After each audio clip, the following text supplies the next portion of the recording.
Hello mga beshi, pumunta nga po kami sa may pandayan para bumili ng mga kulang kong gamit sa school. Unti na nga lang po kulang ko mga beshi dahil inunti-unti na nga po ni mama. Color green nga daw yung notebook namin kaya naman namimili na ako sa dalawa. Ito ang may design na pili ko mga beshi. Kulang nga po ng 3 kaya naman nagpasis na nga po ako kila ma'am and sir. Thank you po. 9 pesos po kasi yung kailangan ko mga beshi. Buti na nga lang po meron nga po silang stock. Kaya inagana nga po namin bumili ng gamit para di nga po kami maubusan. Last year po kasi nung bumili kami, wala na po kami mapagpilian. Kumuha na nga din ako na isang big notebook na color green. Wala pa nga akong red ballpen kaya naman bumili na ako ng 3. Sinoli ko na nga isa, magkakamukha na nga lang yung kinuha ko. Kailangan ko na nga rin po ng longpat kaya naman namili na nga po ako ng kasing puti ko. Sa kabaligtaran nga mga beshi, maglalabasan na naman ang mga besher ko dyan.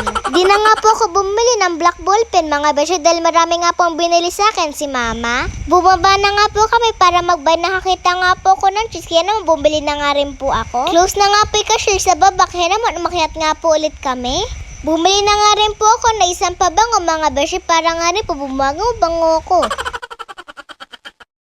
Pagkatapos ko nga rin po bumili ng pabango, nagbayad na nga rin po ako sa may cashier. Meron nga po nag-sponsor sa notebook ko mga beshi. Thank you po Lola Seni. Sobrang mahal na nga po ng bilihin mga beshi. Ito nga lang po binili ko, naka 500 nga po kami. Meron nga po ulit pumunta sa amin followers mga beshi. Thank you sa support mga beshi. Kinagabi, dumaan na nga rin po kami sa bilihan ng Korean food. Bumili nga lang po ako na isang pulgatisang enoki. Ito na nga lang po yung hapunan namin mga beshi.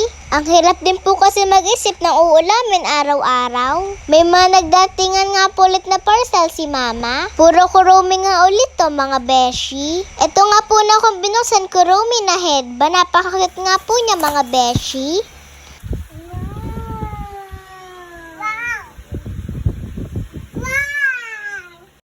Pati nga po si Bibete na napapo, ang ganda nga po ng watch na to. Umiilaw.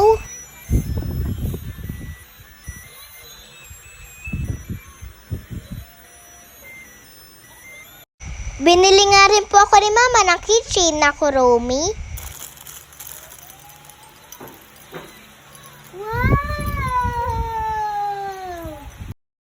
Bumili nga rin po si mama ng case ng cellphone niya na kurumi. Nahihilig na nga rin daw po siya kay kurumi mga beshi. Mukhang sisipagin nga po ako mag-voice over nito mga beshi. Paano ba naman kasi ang ganda ng case ni mama? Wala pa nga po akong pantasa kaya naman binili nga po ko ni mama ng kurumi na pantasa.